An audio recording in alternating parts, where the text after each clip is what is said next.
Wednesday morning அன்னைக்கு morning routine பார்த்தீங்கன்னா அம்மா வீட்டில் தான் ஸ்டார்ட் ஆகுது. நாங்கள் பார்த்தீங்கன்னா செவ்வாய்க்கிழமை ஈவினிங்கே அம்மா வீட்டுக்கு வந்துட்டோம். அம்மா வீடும் அத்தை வீடும் வேறு வேறு ஊரெல்லாம் இல்லை, ஒரே ஊர் தான். ஸ்ட்ரீட்டும் பார்த்தீங்கன்னா ஒரே ஸ்ட்ரீட்டு தான். அதனால் ட்ராவல் பண்ணி போக வேண்டியதெல்லாம் இல்லை.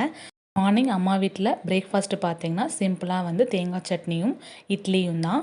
மதியம் பார்த்தீங்கன்னா எனக்கு ரொம்ப பிடிச்ச மொச்சப்பயிறு குழம்பு தான். லாஸ்ட் விலாக்லேயே ஷேர் பண்ணியிருப்பேன். மொச்சப்பயிறு குழம்பு பார்த்தீங்கன்னா எங்களுக்கு நான்வெஜ் மாதிரியே பார்த்தீங்கன்னா இதுவுமே ரொம்பவே பிடிக்கும். அது போன வீக் எடுத்தனால இந்த வாரம் பார்த்தீங்கன்னா அம்மா கையில் வந்து மொச்சப்பயிறு குழம்பு வச்சு சாப்பிட்டாச்சு. கூட பார்த்தீங்கன்னா வாழைக்காய் பொரியல் வந்து செஞ்சுருந்தாங்க. அன்னைக்கு சூப்பராக வந்து லஞ்ச் கம்ப்ளீட் பண்ணியாச்சு. ஈவினிங் போல் காஃபி தான் வந்து போட்டுட்ருக்கேன். ஊருக்கு வந்துட்டால் மோஸ்ட்லி குக் பண்ணுற வேலை அதிகமாக இருக்காது. பாப்பாவை பார்க்குறது தான் பார்த்தீங்கன்னா ஃபுல் வேலையாகவே இருக்கும். அங்கே தனியாக இருக்கும்போது டிவியை போட்டு விட்டுட்டு வேலையை பார்த்துட்ருப்பேன். ஊருக்கு வந்துட்டாவது பார்த்தீங்கன்னா இந்த மாதிரி டிவி ஃபோனெல்லாம் என்கேஜ்டு பண்ணாமல் சுற்றி விளையாட்டு காட்டிட்டு அன்றைக்கி நாள் ஃபுல்லாகவே அந்த மாதிரி போயிடும்.